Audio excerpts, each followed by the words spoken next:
Hi, this is Ian from Bonded Voices. Loren, Greg and I sat down for a conversation with radio host, writer, policy, political and communication expert Seth Leibsohn to talk about the topic, cognitive dissonance, America and Israel's fight for survival. It's insightful and should have you pondering truth, morality, and the societal influences on you, your family, and your children. It should make you question the discomfort you feel when your deeply held beliefs suddenly don't match what is evident in reality.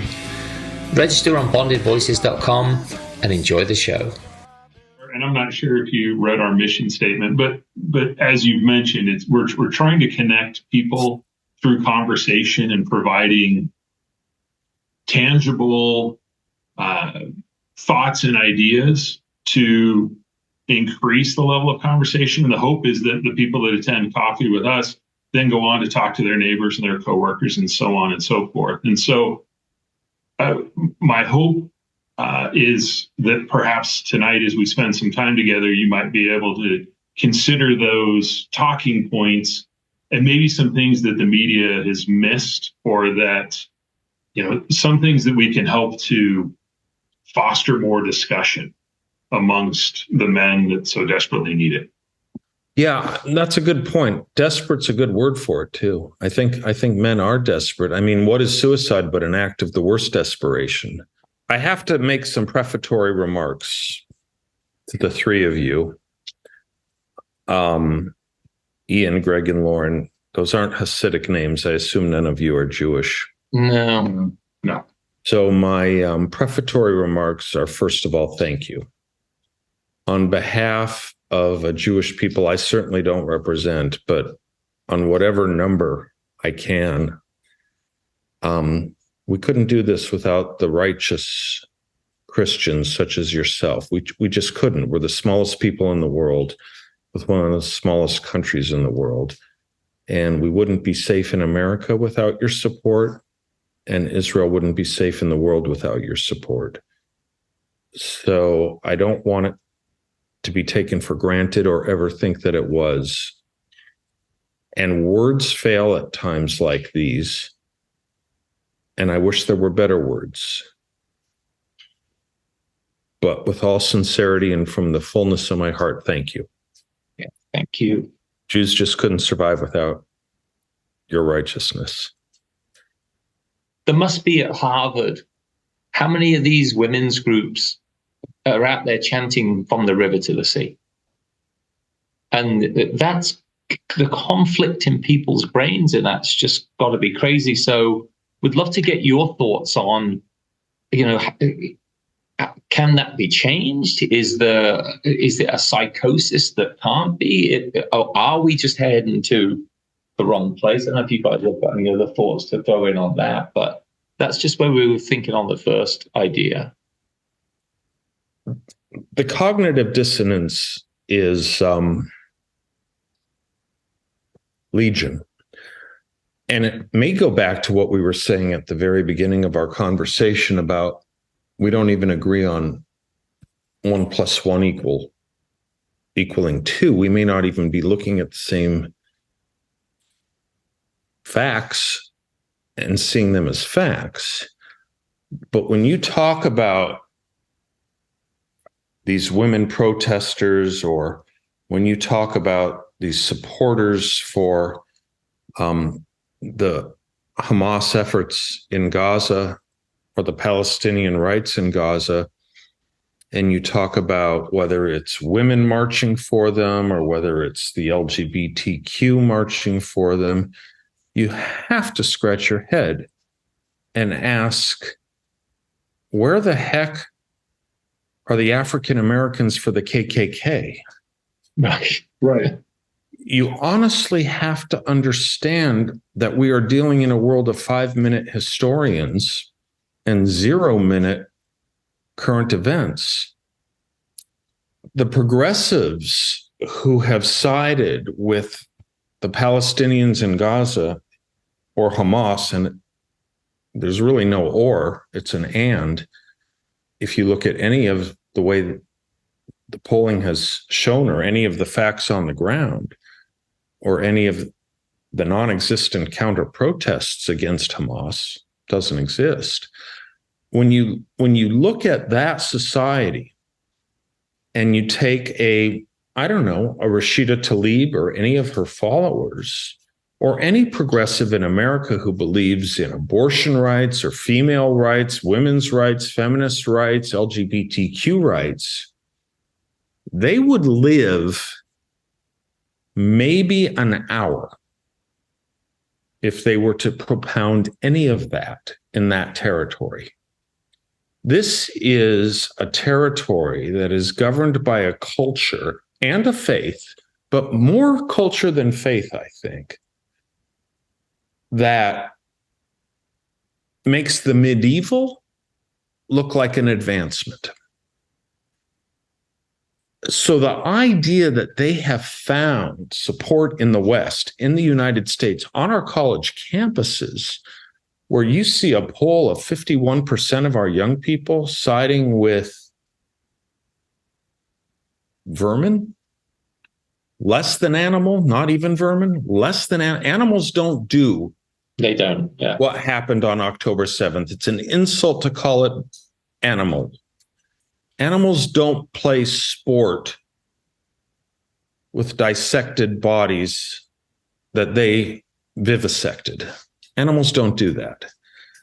This is an insult to animals. When you find support in the West or in America amongst young people on college campuses, are enlightened, are so-called progressive, are so-called best and brightest,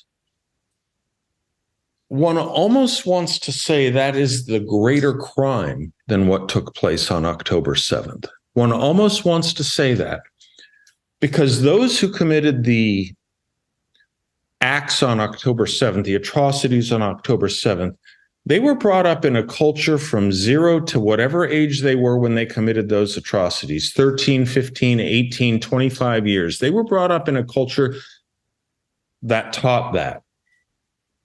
What's gone on in our culture where it finds countenance and sanction? Right.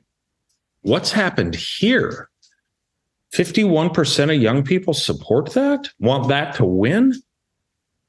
That's almost the worst crime. Do you think there's a way back for us? I don't know.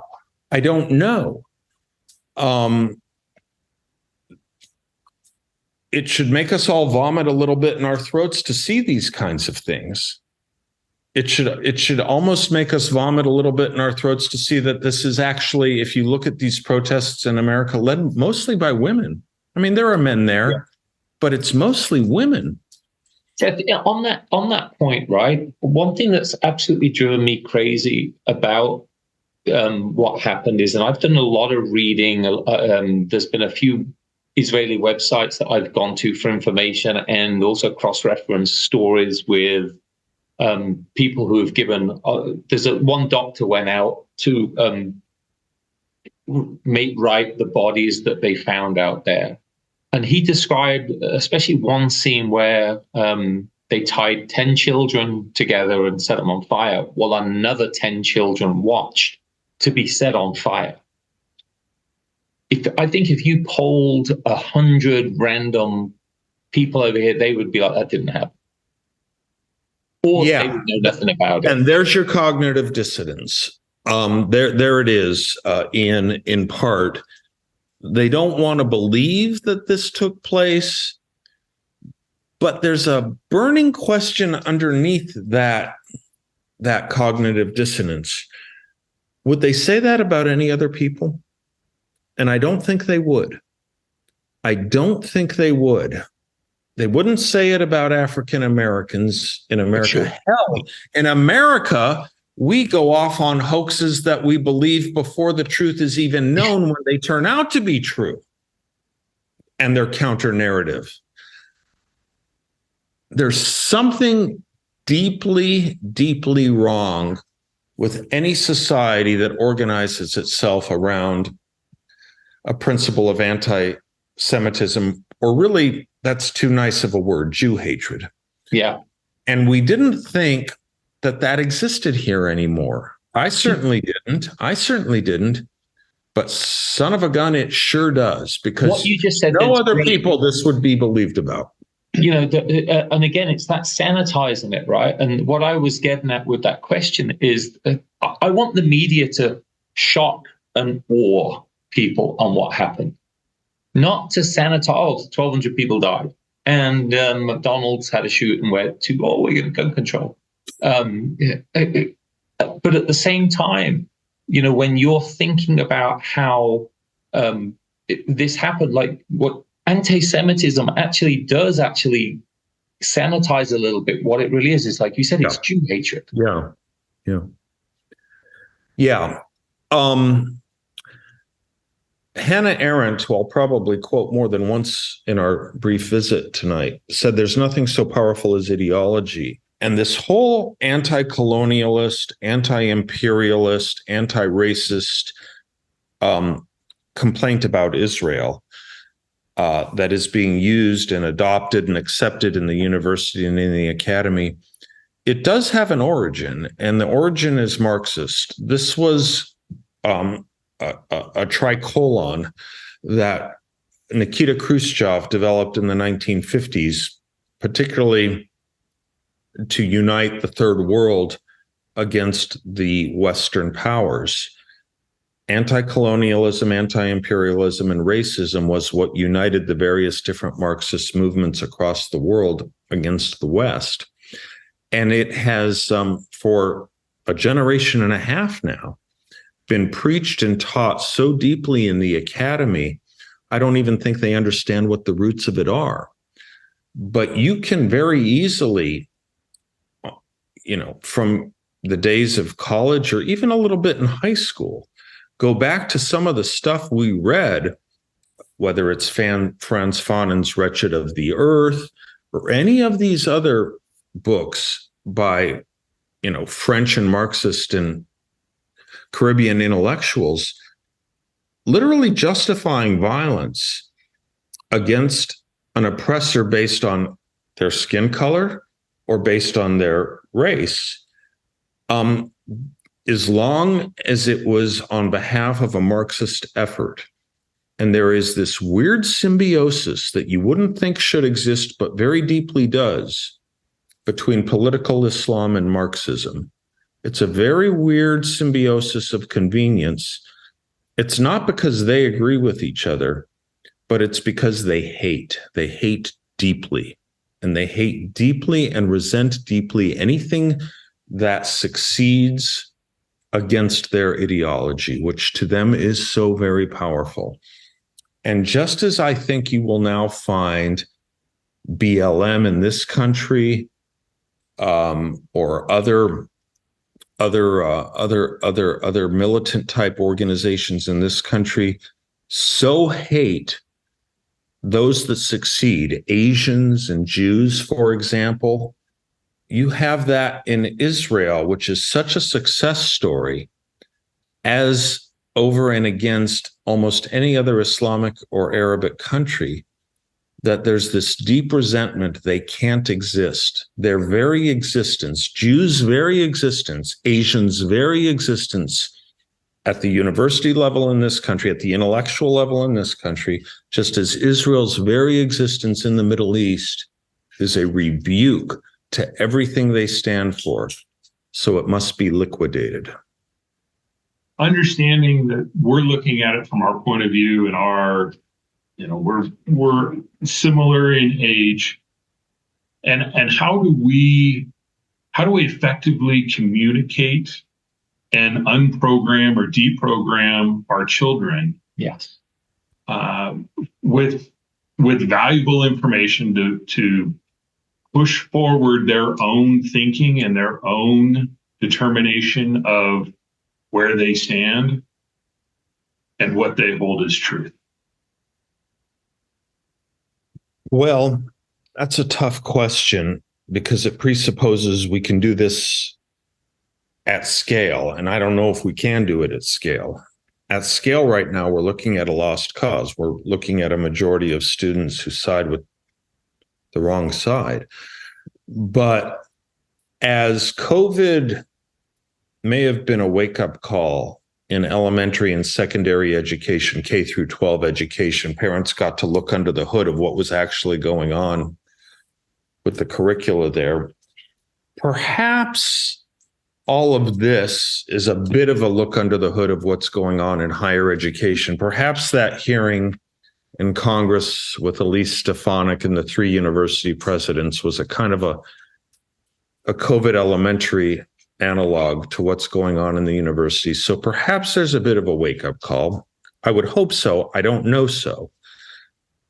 But, I've worked in and around the university for many, many years. I used to be a college counselor. I help a lot of young people with their college admissions essays and things like that. I don't advise their children to go for these colleges anymore. And I think we need to rethink that. All of education was geared towards college readiness. And I think we probably need to rethink that. Unless we're talking about a place like Grove City or Hillsdale or Patrick Henry or a few others, I just would not send my kids anymore to a place that costs exorbitant amounts of money that teaches you to hate your culture, which is the most advanced culture in the history of the world. I just wouldn't do it anymore. I'd stop creating monsters. So do you see it here in the United States more, or do you think it's like Europe is facing the same thing in their universities, or? I think we're worse than Europe. Because Europe, at least most countries, as I understand it, and I'm not the most well-traveled person, all of you are probably much more well-traveled than I am. My travels, I studied in England for a year, and I've been a little bit through Europe, but not a lot. They have at least something I wish we could say about ourselves that I don't see very much. They do have a pride in their countries. France is easy to make fun of on a lot of levels. But the one thing I respect about the French is their national pride. Mm-hmm. Hard to find right here, right now, isn't it? Yeah. We're vilified if we have national. Yeah, right. It's a pejorative here. There, it's kind of an attitude, an ingrained cultural attitude. And, I'm a conservative. I don't know your politics. I presume somewhat conservative. Right. Okay. A lot of the conservative movement in America has for years delighted in quoting Ronald Reagan in saying that, freedom can disappear in a generation. It's not something that's passed down in the bloodstream. It has to be taught, nurtured, and fought for. Otherwise, someday, our children and our children's children will have to hear tales from their parents and their grandparents about what it was once like to live in a country where men were free. And we always, through my entire life, people quoted that. But I don't think they took it seriously enough. He was onto something. Yeah. He was onto something. Yeah. And so, we graduate 8 million high school and college students a year in this country. And they're steeped in Marxism. The single worst subject of our high school seniors, say what you want about literacy, say what you want about math, the single worst subject they test in the nation's report card is American history. 50% failure rate of our nation's 12th graders, nation's 17 and 18-year-olds.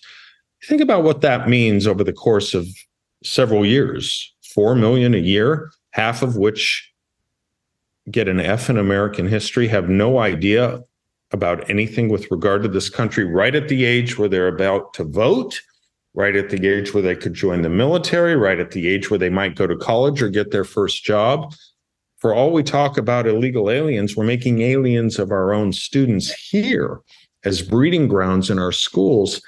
That price is going to be paid at a certain point, and I think we're paying it now. We're seeing it now. With a population that's becoming increasingly ignorant in the direction that Ronald Reagan warned about. He wasn't the first. Lincoln warned about, a lot of people warned about the fact that unless you teach this stuff, it's not going to come naturally. What will come naturally is anomie and nihilism. That's what will come naturally. You talk about how to make men all the time. That's what, as I understand, your podcast is about, from what I've read. And if I get it wrong, I apologize. But you can't give birth to a boy and say, okay, go be a man. It requires a constant, steady stream of lessons and routine that we talked about earlier, and instruction and training. Well, so too about this magical thing we call the West. It's not just going to happen naturally. In fact, there was a reason our founders called us a new order of the ages. There was something new here. It wasn't typical. Right. It doesn't come it's not in the bloodstream. It's not in the water. So with what we've seen happen in Gaza, and again, like I think we're all on the same page with, unless we get to a point where people agree on truths, are able to have facts. So when a teacher says 2 and 2 is 4, and I heard your show the other day where it's 2 and 2 is 4. No, it's 5. And by the end of the line, all the kids going, yeah, it's 5. You know, that's scary, right? When you get there. But could the discomfort of an event like, I support Palestine, but did you hear what they did? Could that discomfort beat the bias? Or will the bias always trump the discomfort? I don't know. You know, you could not have a better example. I mean, were you all here for 9/11? I was in DC. I thought that was as good a rebuke to relativism as anything. You couldn't have a starker exemplar of the difference between good and evil. And the unity that caused in this country lasted 3 months. I know. We all praise the unity, but it didn't last more than 3 months. I can pinpoint it. Even starker, really, I mean, and at greater scale per capita, was October 7th. And we debate this. We debate this. We debate whether there was a rationale behind it. We debate whether they were freedom fighters. We debate whether Israel had it coming. We justify their actions because they had no choice. This is one of the most amazing things to me. You know, the idea that, you know, Piers Morgan has, I don't know if you've seen any of these debates he hosts. He does a pretty good job of getting both sides. But the idea that these things are debatable is itself ab initio amazing to me. Shouldn't be happening. This just didn't happen on December 8th, 1941. It just didn't. It didn't exist. And anyone who would have raised, well, you know, anyone who would have said that would have been ostracized and never heard from again. We were a better country. We were a better country then. You know, the uphill battle is, I actually pinged ChatGPT for some questions on this. You wouldn't believe the very first question returned was whether are Israelis aware of the civilian casualties they caused in Gaza? So even the algorithm is fighting against us as well. And so if our kids are using things like that, the first thing they're going to get is a biased opinion, which is crazy. Yeah, we live in an interesting world now, don't we? That, you know, I have worried since 9/11, frankly. I remember saying it back then. You know, the culture has so changed. We're just such a different place than we were in the 1940s. When we understood what martial virtue was, we understood what men were, we understood what right and wrong was. I don't even think that we have the ability, whatever country you want to be in the West, up against medieval or political Islam, medieval actions or medieval culture or political Islam. I don't even know that we have the ability to fight the kind of war we need to fight to have the kind of victory need to have. I mean, part of the problem with Israel is that all the wars that have been waged against it in its short existence, none of them have been fought into a decisive conclusion. None of them have. None of them have. Which they're trying to do right now again. Again.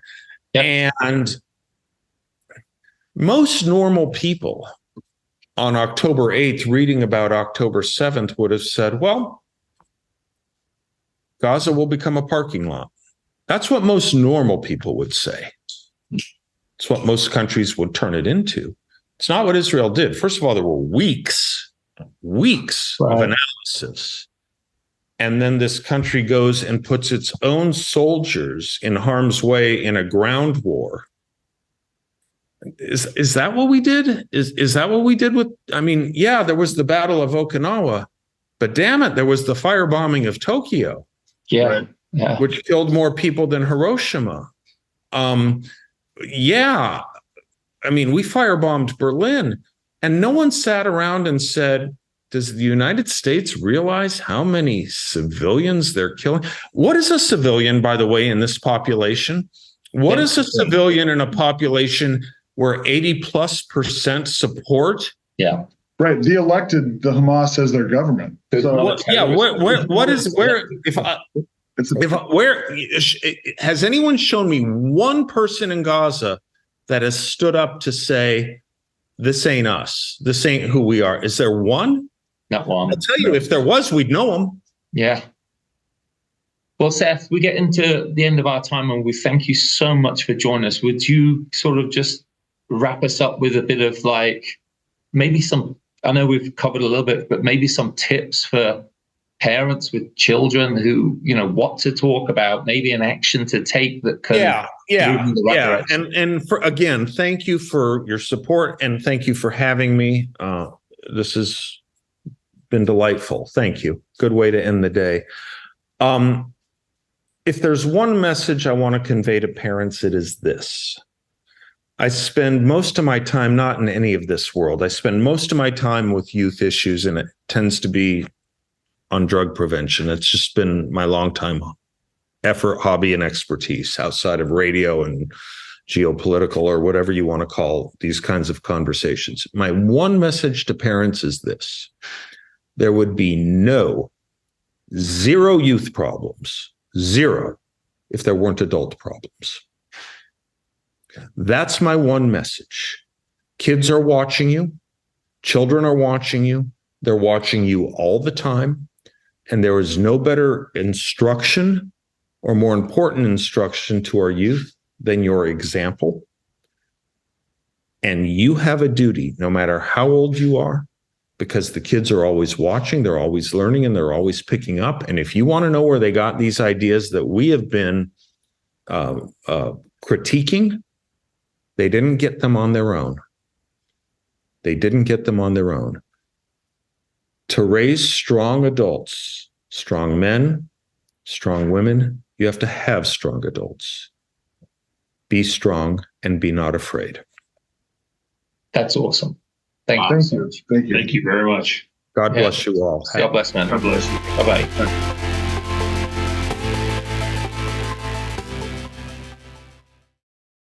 Hi, this is Ian from Bonded Voices. Each month we will be giving away $100 in gift cards to our fans. All you have to do is register on the bondedvoices.com site and solve the monthly puzzle. It's easy to do, no purchase necessary. Thanks for being a listener. Quick introductions. I'm Ian. I've been the one who's been emailing you. Yes, sir. And I'm Greg. Hi, Greg. And I'm Loren. Hi, Loren. How are you? Nice to make your acquaintance. Thanks for reaching out. Oh, absolutely. Great show today. I listened to about a good hour and a half of it while I was running the kids around, and it's funny how that whole topic, right, about people who don't believe empirical evidence and what they see right in front of their eye, but they have a preconception of what they want the truth to be. It's getting worse in this world. Yeah, it is. It's the myths we tend to tell ourselves, right? So that we can cope with our own truths rather than the truth. or real truth or real facts or the world as it is. And, how can you do that in a world of several billion, almost 10 billion people, or a country of over 335 million people? I mean, you're going to have pandemonium at some point if we can't all agree on what basic facts are. And we're all about making ourselves feel good based on the edifices we construct for ourselves, built on nothing but our own imaginations, right? It's funny because I've always had a mantra of the truth will set you free. Yeah. And in any time in my life where, and I'm no saint by any stretch of the imagination, where I've been either lying to, my spouse or whatever, the moment you release that and go for the truth, the feeling is, it's almost a shockwave of freshness hits you, Yeah. How did Mark Twain put it? He said, you don't have to have a good memory if you always tell the truth, right? But beyond that, if we don't agree on basic elements, how do we even communicate? I mean, there is something Aristotle taught us about reason and language, which relies upon common agreement on what certain things mean in front of our very eyes that we perceive. If I describe a table, or if I tell you I'm sitting at a table, I mean, I don't think you can see my table, but you don't need to. You have a general idea of what I'm talking about: a flat surface, maybe 4 or more legs. The color is certainly immaterial, but you have a general idea of what I'm talking about when I say table, noun. It's a basic agreement that we have based on language and reason that seems to be falling apart all over the place. Yeah. And this is awesome, because this is when we were looking at this subject, and we've talked about cognitive dissonance a little bit in some of our other podcasts. And I thought, it'd be awesome if we could have someone who also talks about this too. So it isn't just our conversational thing, but can validate it. And also, I think Loren was talking about this when we were discussing the subject, was it would be great to have another voice that could impart wisdom to our listeners and to the people who will listen to it in the future. Because a lot of the subjects we cover are pretty evergreen. We try not to cover this topic today where it becomes irrelevant in a couple of weeks. But, we do things that, like, how many friends have you got? And talk about people's need to have friends. And that becomes an evergreen topic. So, yeah, we're sort of thrilled that you will engage with us on this one. Well, I'm thrilled that people care about this. And thank you. I'm thrilled that you reached out, all of you. And really, the whole point of your podcast, I was looking around a little bit at it, and the idea that, there's a space that is needed, required really, for men to be able to communicate. The loss of manhood is a sad story in the state of nature that we find ourselves. So thank you for reaching out. Great. Well, just one other little tidbit. At Loren's New Year's Eve party last year, we agreed to have coffee once a week. We did it every week. We're 53 weeks into it. And the men's group is about 10 of us who get together 7:00 Wednesday morning, rain or shine. And you wouldn't believe the way we've got doctors, people who have actually changed their schedules just to commune with other men over coffee and conversation. It's probably the most important point is the consistency in the routine of it, quite frankly. Definitely. Don't you think that that's what our young boys, our young children, the point of your great podcast really is all about?